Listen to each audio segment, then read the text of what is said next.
안녕하십니까 구TV 시청자 여러분. 저는 아산 큰빛교회를 섬기는 길성권 목사입니다. 오늘 저는 창세기 6장을 중심으로 노아의 방주의 교훈이라는 말씀으로 은혜를 나누고자 합니다. 창세기 6장에 보면 하나님의 아들들이 사람들의 딸을 취했다고 합니다. 여기서 하나님의 아들들은 아담의 자녀 셋과 아노스의 자녀를 의미합니다. 여기서 또 사람의 딸은 바로 가인의 자손을 의미합니다.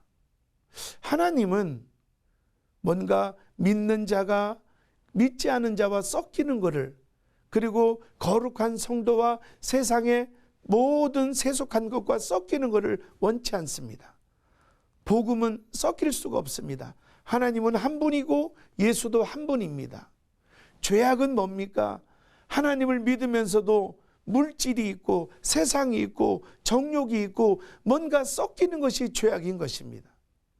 거룩하다 이 말은 구별됐다는 것입니다. 섞이지 않는 구별된 삶, 이것이 바로 거룩한 삶인 것입니다. 하나님은 결국 이렇게 섞여 있는 백성들을 심판하기로 결정하십니다. 그리고 노아를 부르셨습니다. 그 심판을 앞두고 왜 노아를 부르셨을까요? 성경에는 노아가 당대 의인이요 그리고 완전한 자라고 설명하고 있습니다. 정말 노아가 완전한 사람일까요? 그렇지는 않습니다. 성경 창세기 6장 8절에 보면 노아는 하나님의 은혜를 입은 자라고 설명하고 있습니다.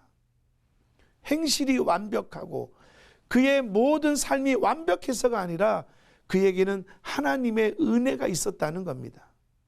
우리가 믿음으로 이 세상을 이길 수 있는 유일한 방법도 하나님의 은혜인 것입니다.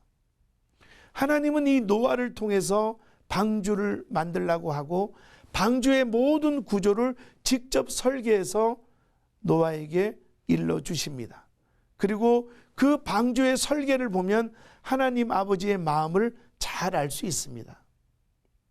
방주의 구조를 보면 특징이 몇 가지가 있는데 그 중에 첫 번째가 문이 하나밖에 없다는 것입니다. 그렇게 많은 짐승들을 다 싣고 있는데도 문은 하나이며 이 문은 하나님이 닫고 하나님이 여신다는 것입니다. 이 방주의 교훈은 뭡니까? 우리가 구원받을 이는 오직 예수 그리스도 한 분뿐이라는 것입니다. 많은 다신교들은 이렇게 말합니다.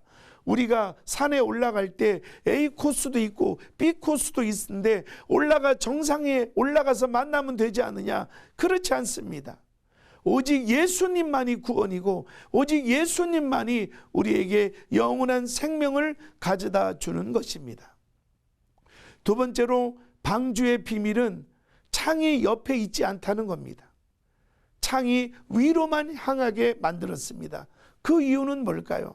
만약에 폭풍이 일어나고 번개가 치고 그 엄청난 장면을 창문으로 쳐다봤다면 그 방주에 있던 모든 사람들과 짐승들은 두려움으로 견딜 수가 없었을 것입니다. 이것은 이런 의미인 것입니다. 성도들아, 아무리 어려워도 세상 바라보지 말고 위를 바라봐라. 하나님을 바라봐라. 너의 도움이 천지를 지으신 여호와에게서로다. 하나님에게 소망을 가져라. 바로 그것이 창을 위로 낸 하나님 아버지의 마음인 것입니다. 또한 노아의 방주는 동력이 따로 없습니다. 그저 물결이 이는 대로 이리저리 떠돌아다닙니다. 이것은 바로 우리 성도들은 내 스스로 뭘 하겠다는 것이 아니라 내 스스로 뭔가를 해보겠다는 것이 아니라 오직 성령의 인도하심을 따라 살으라는 하나님 아버지의 교훈인 것입니다. 내가 말씀보다 앞서고 내가 성령보다 앞설 때는 내가 굉장히 올바른 선택을 한 것 같지만 그 길은 고난의 길일 수 있습니다. 그리고 이 방주를 만든 나무 재질은 고페르 나무인 것입니다. 이 고페르란 뜻은 속전 구속의 의미가 있습니다.